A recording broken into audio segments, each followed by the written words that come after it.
Olá, seja bem-vindo para mais um vídeo aqui na Wisdom Guild. Eu me chamo Pedro e vamos falar hoje sobre filósofo é orgulhoso?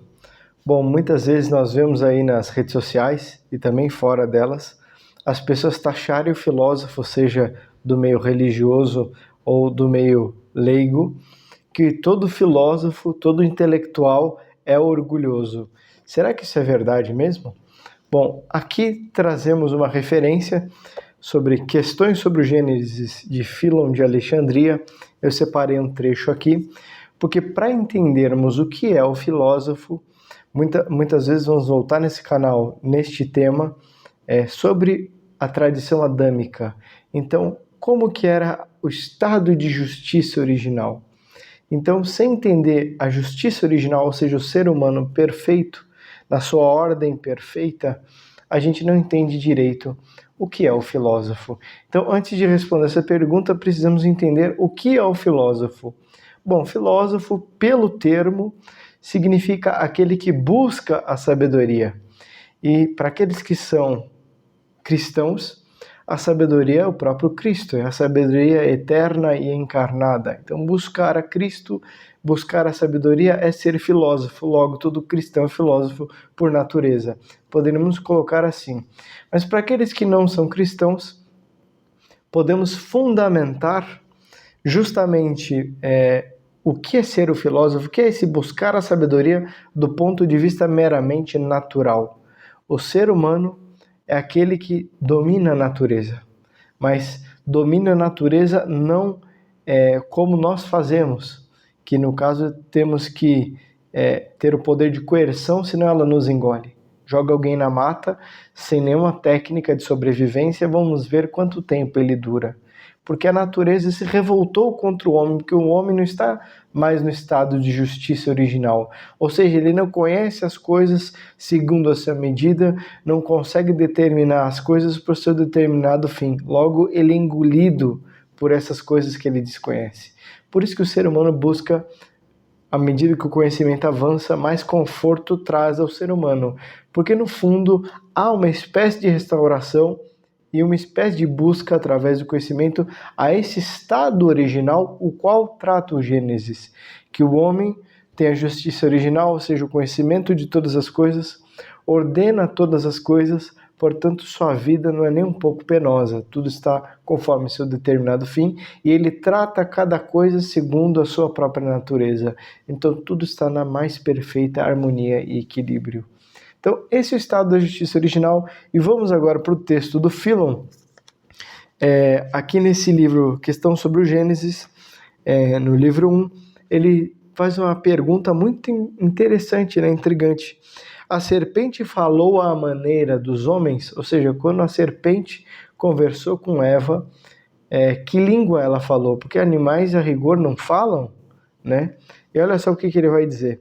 Em primeiro lugar, é plausível que nem sequer no começo da criação do mundo os outros animais fossem sem nenhuma porção de fala. Portanto, os animais possuem uma porção de fala.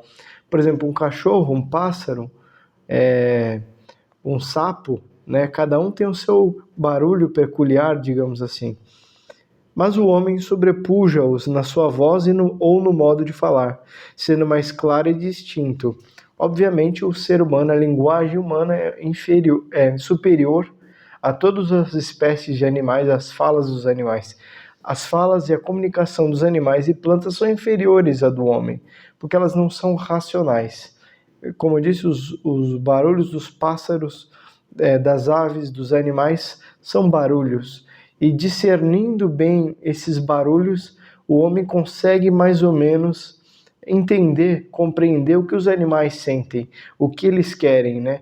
Por exemplo, quem adota um cachorro, o cachorro faz sempre o mesmo barulho quando está com fome, faz um grunhido qualquer, sei lá, alguma coisa assim, o dono, ele tá com fome. É porque ele já acostumou a que aquele barulho está vinculado ao pedido de comida. Mas o ser humano não, ele pode dizer, eu estou com fome, faz 3 horas atrás que eu não como, há 3 horas que eu fiz a minha última refeição. Então é muito mais perfeito. Mas ele vai além, olha só o que ele vai falar. Em segundo lugar, quando se prepara algum feitio miraculoso, Deus muda o interior da natureza, ou seja, se um animal toma uma linguagem, um modo de falar que não é dele, não é barulho, mas do homem, há uma intervenção divina. Por exemplo, na Sagrada Escritura, a mula de Balaão que profetiza, ou seja, que fala igual o homem. E o Balaão acha aquilo raro, como que ele está falando, eu estou entendendo, e está falando como nós, homens. Então, o segundo jeito seria o feito miraculoso. Acho que vocês não estão entendendo como que ele vai ligar isso com filósofos, e todo filósofo é orgulhoso. Vamos chegar lá. Terceiro lugar, porque nossas almas estão repletas de pecados e são surdas todas as expressões vocais, além de uma ou outra língua a que estão acostumadas. Mas a alma das primeiras criaturas, sendo livre do mal e pura, ou seja, no estado de justiça original, sem pecado original, era particularmente aguda para ter como familiares todos os sons. Ou seja, o corpo em estado de justiça original e nós, depois da ressurreição, se formos para o céu, os nossos sentidos serão muito mais apurados. E é o que ele vai comentar agora. Então, e dado que elas não eram providas apenas de sentidos imperfeitos, como pertencer a uma estrutura corpórea miserável, mas eram providas de um corpo de grandeza de um gigante, claro, em estado de graça, e sem as consequências do pecado original, também era necessário que tivessem sentidos mais acurados, e mais ainda, visão e audição filosóficas. Está aqui, visão e audição filosóficas. O que seria visão e audição filosóficas? É o que vamos falar daqui a pouco. Pois não ineptamente se conjectura que fossem providas de olhos com que podiam ver os entes, as ações e as naturezas que se davam no céu, e de ouvidos para perceber todo e qualquer tipo de som. Então aqui ele já meio que explica o que seria visão e audição filosóficas. Olhos capazes de ver os entes, ouvidos capazes de perceber e discernir todos os tipos de sons. E aí ele conclui aqui assim. E aí já fica subentendido. Na verdade, a serpente não precisava falar igual um ser humano. O ser humano tinha audição e visão apurados, e aí ele conseguia perceber justamente o que os animais estavam dizendo. Eles não precisavam falar a língua humana. Aliás, não teria essa dificuldade de um fala inglês, outro fala espanhol, ou às vezes fala em português e eles não se entendem porque a concepção da mesma palavra é diferente para cada um. Não, isso no paraíso não existia, porque a compreensão atravessava as palavras e ia direto no pensamento. O mesmo pensamento pode ser expresso em diferentes discursos. E quem tem um olhar filosófico, um olhar poético, discernindo os discursos, percebe que é o mesmo pensamento. E aí que a gente pode, terminando de pintar esse enquadro, responder o que é o filósofo. Para aí responder a pergunta se todo filósofo é orgulhoso. Filósofo é aquele que busca a sabedoria. E buscando a sabedoria, ele desenvolve como que, buscando esse corpo na justiça original, um olhar e uma audição que capta o que pessoas leigas comuns não captariam. Então, por exemplo, se eu chego para uma pessoa leiga que não é filosófica, ou que não tem a preocupação de buscar a sabedoria, e falo, por exemplo, olha este anel. A pessoa olhando o anel, ela vai falar, bonito, tem uma forma meio ovalada, oval, tem uma pedra azul e só. Ou seja, o olhar dela, o olhar dela só capta o sensível. Então, o formato é ovalado, a cor é azul, tem um emblema aqui em cima, tem um florão de cada lado. O que ela está fazendo? Qual é essa descrição? Ela denota qual pensamento? Significa que a vista dela, nesse discurso que ela está expressando, apenas captou o sensível. Então, o que os olhos disseram para ela é o que ela captou apenas, a cor. O que seria um olhar filosófico? Então, vamos mostrar o seguinte. Esse anel, tira a cor azul dele. ele deixa de ser um anel? Não. Tem um anel com pedra verde, tem anel que nem pedra tem, então tira essa pedra. Deixou de ser anel? Não, não deixou. Tira esse emblema. Deixou de ser anel? Não, porque tem anel que tem emblema e outros que não tem.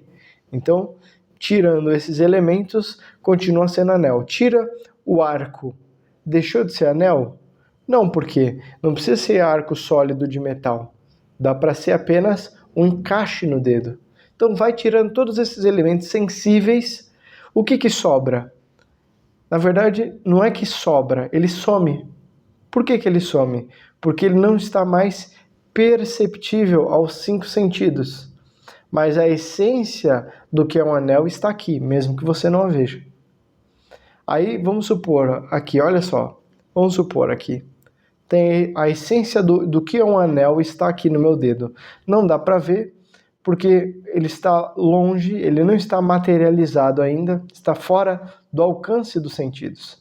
Vamos adicionar um formato ovalado nele. Pum, aparece aqui o formato. Vamos adicionar cor, azul, o emblema, apareceu.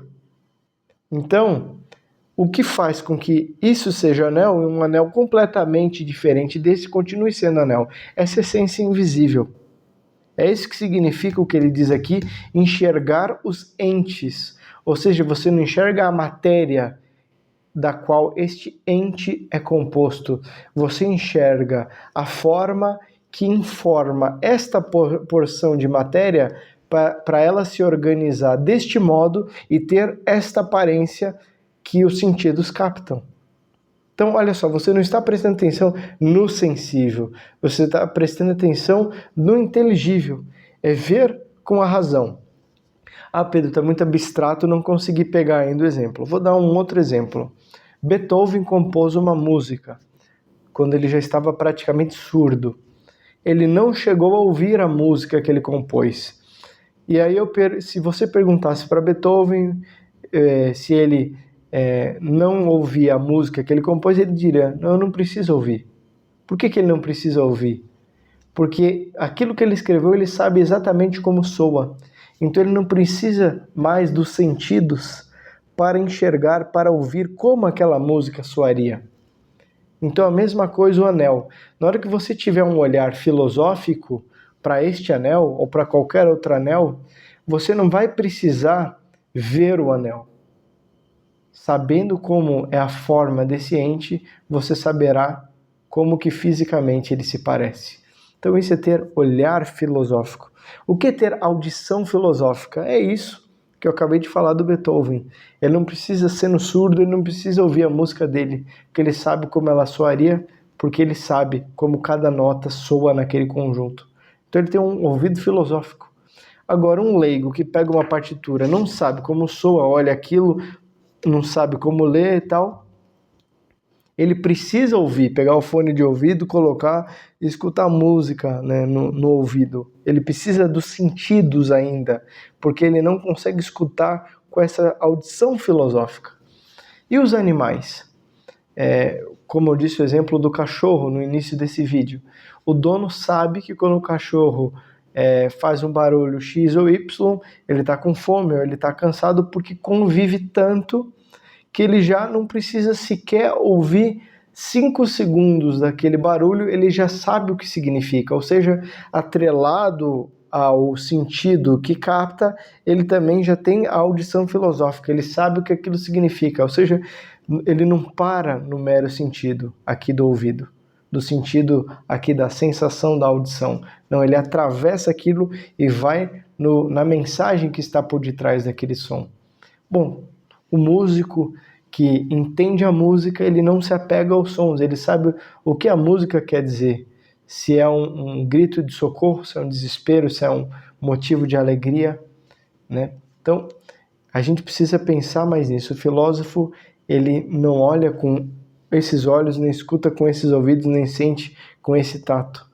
É o tato filosófico, ou seja, ele sente as almas, ele sabe se elas estão bem ou se estão mal, se eu trato melhor é tratar assim do que tratar assado, porque senão vai fazer mal para a alma dele assim assado, entendeu? Ele enxerga, ele vê um semblante, ele não se apega ao que está no semblante, mas o que está por detrás do semblante, não uma mera análise de microexpressões faciais para ver o sentimento, não, é penetrar na onde é possível com esse conhecimento dos pensamentos, nas palavras e na linguagem não verbal. Então, a coisa é muito mais complexa. E a sabedoria dá essa prudência ao filósofo. E aí, tendo terminado então essa definição, o que é o filósofo? É aquele que busca a sabedoria e que, quanto mais próximo da sabedoria, mais os seus sentidos, tanto naturais, os 5 sentidos sensíveis, quanto os 5 sentidos filosóficos, vão se tornando cada vez mais refinados. E a sabedoria vai revelando o interior e a natureza das coisas para o filósofo. Esse é o verdadeiro filósofo. Então, o filósofo não é um ideólogo, ele não cria ideias, ele não cria teorias, ele não fala que a realidade saiu da mente dele. Não, nada disso. E aí vamos para a pergunta final. Todo filósofo é orgulhoso? Bom, aqui eu quero desanimar alguns porque a resposta é não. Primeiro que isso é um erro grotesco de generalização. É igual falar todo homem não presta ou toda mulher não presta. Não, existe uma parcela de homens e mulheres que não prestam. Existe uma parcela de pseudo-filósofos como pseudo-homens e pseudo-mulheres, né? São moleques enfim, pessoas que não fazem parte do que seria o modo pleno de ser homem, de ser mulher, de ser filósofo. Então, esse erro de generalização nós não podemos cair. Todo filósofo é orgulhoso. Mas, admitindo que existe uma parcela de filósofos orgulhosos, que parcela seria esta? Bom, não seria aquela que se enquadra na definição de filósofo que nós demos. Porque quem busca sabedoria não é orgulhoso, a sabedoria é justamente a humildade. O que acontece muitas vezes é que as pessoas leigas, por serem orgulhosas, taxam, fixam o rótulo nesses filósofos bons de orgulhosos, porque elas não querem abdicar da sua opinião grotesca por uma coisa mais elevada, por uma coisa mais próxima da sabedoria, da verdade. Isso pode acontecer também. Mas qual é a classe dos filósofos orgulhosos e que, portanto, não buscam a sabedoria? São aqueles que criam teorias, são os ideólogos. Com a filosofia, eles não te conduzem para a realidade. Eles te encaixotam numa gaiola, num sistema de pensamento deles. Um desses, por exemplo, é Kant. Kant, se eu não me engano, é Ortega y Gasset, vai criticá-lo dizendo a gaiola kantiana, ou seja, ele coloca todo mundo dentro do esqueminha de pensamento dele e quem pensar fora está pensando errado. Então, no mundo de hoje temos muito isso. Filósofos que são contra a metafísica e quem defende a metafísica, ou seja, sai de dentro do quadradinho da lógica deles, que a lógica é o novo Deus para eles, né? Não é considerado filósofo. Então, esses são os orgulhosos, que na verdade não são filósofos de verdade, são ideólogos, eles querem te prender numa caixinha. Acontece que a filosofia não te prende numa caixinha. A filosofia verdadeira, ela expande seu horizonte de consciência, traz questionamentos, não só questionamentos, mas patamares ao qual você não pode regredir. Muitos dizem que a filosofia é relativa, cada um tem o seu pensamento, a sua doxa, né? Não, não é verdade. A filosofia conquistou certos patamares que você não pode voltar atrás, que é a episteme, o conhecimento, né? Já temos um vídeo no canal que nós tratamos a diferença entre doxa, opinião, episteme, que é o conhecimento. Então, opinião não é conhecimento. Opinião é a crença que nós temos a respeito de algo. Conhecimento já é algo conquistado e, de certa forma, provado. Claro que no conhecimento humano existe uma nota relativa em que sentido? Dependendo do ponto de vista que você enxerga, percebe um objeto, a sua percepção vai ser de um jeito. Se você está em outro ângulo, a percepção será de outro jeito. E pode ser que esses dois entrechoquem, não concordem no discurso, mas na verdade eles estão falando do mesmo objeto de pontos de vista diferentes. Então esse não anula esse. Apesar de muitos hoje em dia dizerem quebra de paradigma, que o conhecimento é todo jogado no lixo e aí se reconstrói tudo de novo, não é verdade. As bases centrais elas permanecem. Por exemplo, por mais que tenha os elementos quânticos, 2 mais 2 sempre dará 4, né? E na realidade, na maior parte dos casos, sempre vai dar 4.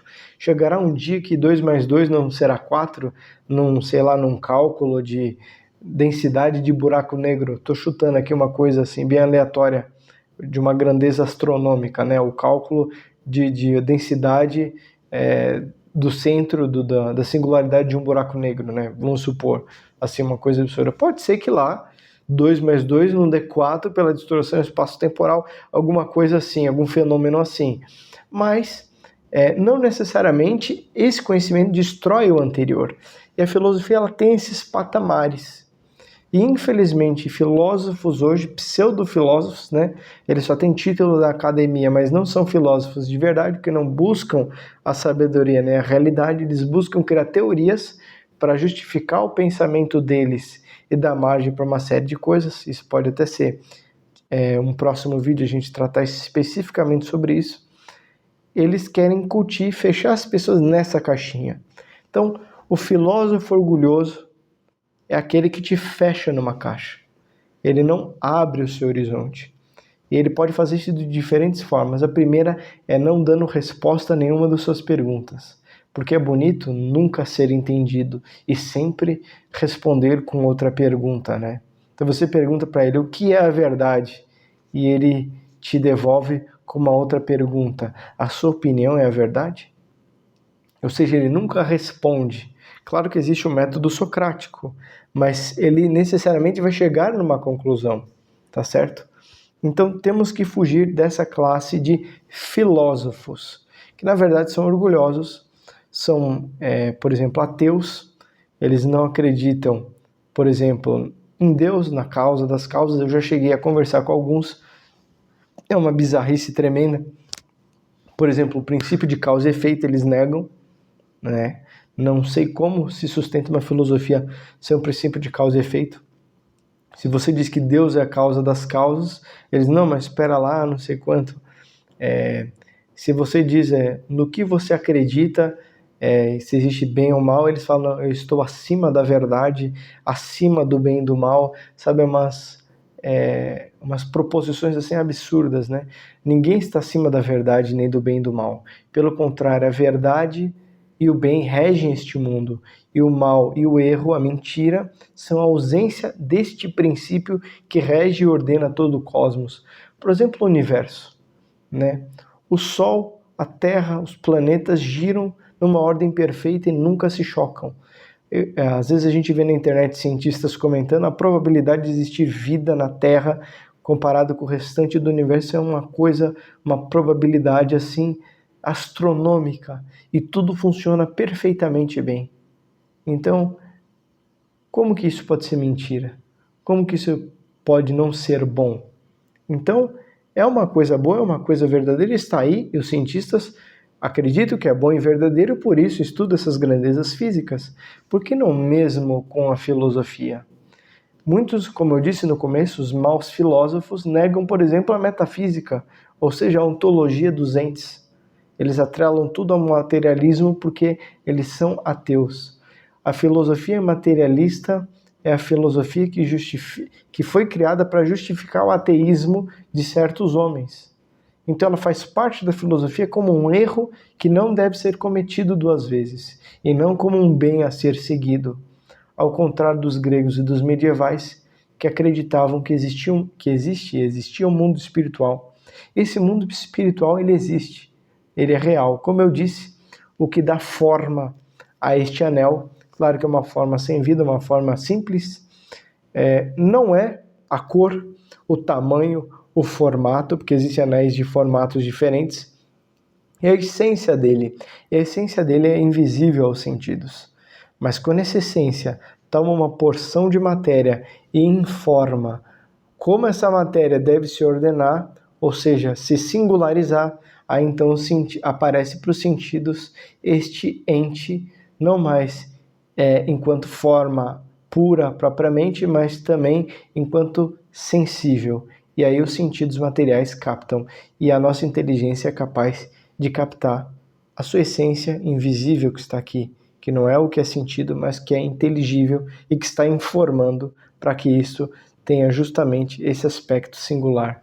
Tá certo? Então, se afastem, corram desses filósofos que querem te prender nessa caixa, num sistema deles, né? Porque principalmente depois da Idade Média para cá, da Renascença para cá, de Descartes, pouco antes já com Francis Bacon e, aliás, com a navalha de Ockham, com Ockham para frente, já tem começam essas bizarrices todas.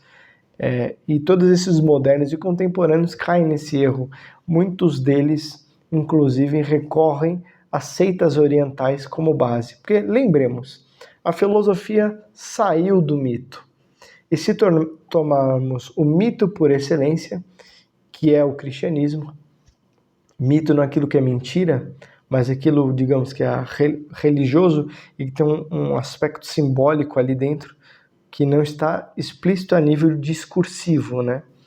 Se tomarmos como base o cristianismo e não a mitologia grega, do cristianismo sai uma filosofia excelsa como o cristianismo, assim como da mitologia grega saiu a filosofia grega. Mas qual é o novo mito ao qual, já que na Renascença deixou-se o Deus de lado e colocou o homem, qual o mito que é extraído, que está na base, né, da filosofia moderna e contemporânea? É o mito pagão, né? É retomado isso, mas já não entendendo que aquele mito pagão se referenciava ao Gênesis, mas pegando toda a sua parte apenas humana, ou seja, a sua parte gnóstica. Por isso que toda filosofia, quase toda filosofia moderna e contemporânea, cai nesse erro grotesco de achar que é a mente do sujeito que cria a realidade, né? Teve um filósofo, agora me foge o nome, que diz isso.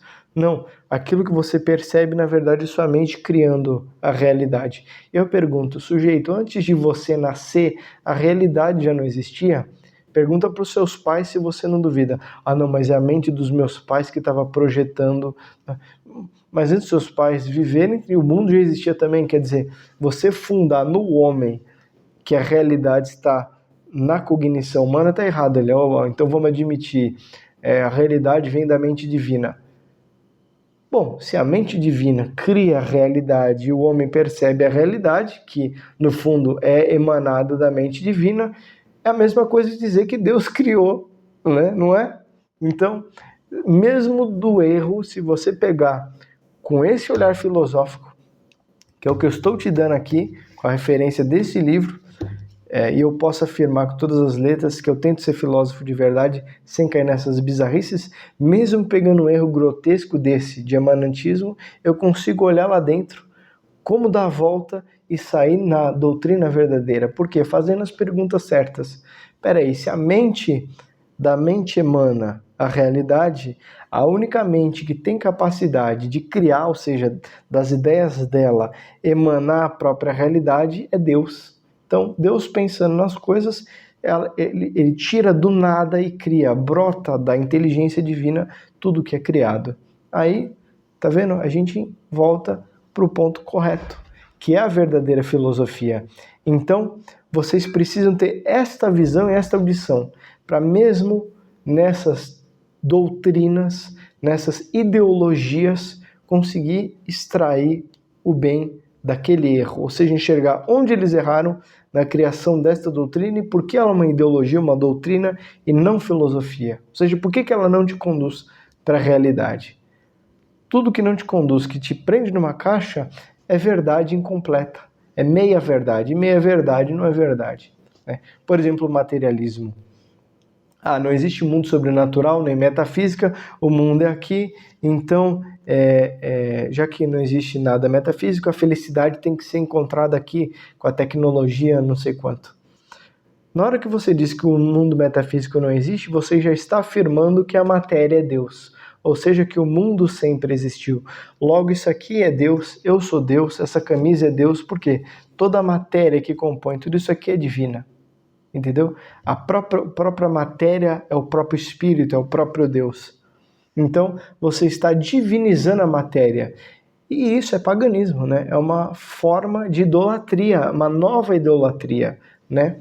No adoração de imagens na antiguidade é o que hoje é o materialismo. Ou seja, você não acreditar no mundo espiritual que dá forma a este mundo, essa matéria, que a matéria-prima é informe, como defende Aristóteles e Santo Agostinho. Então, a partir do momento que você é materialista, que você é ateu, e você se diz filósofo e defende essas linhas, você já está divinizando a matéria. Você já está caindo num novo mito. Ou seja, você toma como base o mito da idolatria pagã, né, que a matéria é Deus, é divina. Então você pode adorar uma árvore, você pode adorar um pedaço de pedra, uma casca de pau. Por quê? Porque tudo isso é matéria. E como não tem sobrenatural a felicidade aqui, logo já fica subentendido esse paganismo, essa idolatria da matéria, essa utopia hedonista que deve ser criada, ou seja, essa busca pela felicidade terrena sem sofrimento que a revolução industrial e a tecnologia estão buscando. Então, temos aí a raça da virgem e a da serpente, a raça dos falsos filósofos, orgulhosos, ateus, neopagãos, que se utilizam da filosofia para defender esse mito pagão. E aqui temos os verdadeiros filósofos, que se utilizam da filosofia para defender o verdadeiro mito judaico-cristão. Ou seja, admitem que tudo que veio no Antigo Testamento era pré-figura de algo que aconteceu de verdade. O Messias já veio e ele trouxe a revelação, né? E a partir do que ele disse de maneira mitológica, ou seja, não é mentira, está numa linguagem simbólica, ela deve ser tomada e expressa. Claro que não seja de estudo, mas com a filosofia se debruçando nesses dados, ela consegue enxergar, inclusive na realidade, novas coisas. Então, essa questão, essa relação entre filosofia, religião, no caso, religião verdadeira, e realidade, ou seja, ciência, fazem um triplo eixo que é a união perfeita, né? Quando o cientista faz ciência, ele deve levar em conta a religião e a filosofia. Quando o filósofo faz filosofia, ele deve levar em conta a religião e a ciência. E quando a fé trata da salvação dos fiéis, ela deve também se utilizar da ciência e da filosofia. Então, essa tríplice harmonia se encontra no verdadeiro filósofo, no verdadeiro sacerdote, no verdadeiro cientista. Se eles não têm essa visão de conjunto, temos orgulhosos, falsos filósofos, falsos sacerdotes e falsos cientistas. Estar com a roupa, estar ordenado, paramentado e sacramentado nestas três áreas sagradas da vida, não necessariamente te torna filósofo, sacerdote e cientista. Você o é formalmente falando. Ele recebe o sacramento da ordem, o sacerdote. Ele recebe o título acadêmico, é um filósofo, ou estuda, é um filósofo. Esse aqui também desenvolve a sua linha e é o cientista. Mas sem essa base, ele não é plenamente. Porque por mais que os seres humanos entreguem o poder, essa vocação é dada por Deus. E sem admitir essas noções fundamentais, sem ter isso que eu expliquei nesse vídeo todo como base, é impossível fazer filosofia, fazer ciência e seguir a fé sem coerência, ou seja, sem essa coerência, essa unidade. Não estamos nem falando de Deus, se a causa das causas é a causa de tudo isso, da religião, da filosofia e da ciência, então, necessariamente, esses três têm que chegar na mesma conclusão, talvez de ângulos diferentes, mas estão falando da mesma realidade. Porque a religião, ela não fala de algo além do homem, ela fala de algo que o homem está inserido no plano de Deus para a sua criação. A ciência fala desse plano de Deus, ou seja, o que é esta criação? E a filosofia também. Então, temos que voltar a conectar essas três áreas. Primeiro no nosso interior e depois nos nossos debates, está sempre aproximando elas. Claro que cada um desenvolve a sua linha, mas nunca perdendo essa base de manter essa unidade sempre em tudo, porque a realidade, a criação, o universo, ele é unum. Parece que as coisas estão desligadas, mas elas estão unidas. Se o Sol e a Terra não girassem certo, se a Lua não estivesse na órbita correta, nós não teríamos as estações do ano. Então, não é porque a Lua está longe que ela não está correlacionada conosco. Não é porque uma área está longe da outra que elas estão distantes. Muito pelo contrário. Bom, então vamos ficando por aqui. Eu desejo a vocês desenvolverem esses sentidos filosóficos, buscarem a sabedoria e não caírem nesse grupo de orgulhosos. Buscarem com paz e tranquilidade de alma a filosofia, porque todos nasceram com a vocação de ser filósofos. Todo ser dotado de razão pode ser cientista, pode ser filósofo, pode ser religioso, tem as potencialidades para isso e devem ser realizadas na medida em que cada um é chamado, na medida em que cada um é capaz. Eu espero que esse vídeo ajude você a refletir um pouco sobre essas questões. Bom, vamos ficando por aqui. Se você puder curtir e compartilhar esse vídeo, eu agradeceria e nos vemos numa próxima vez.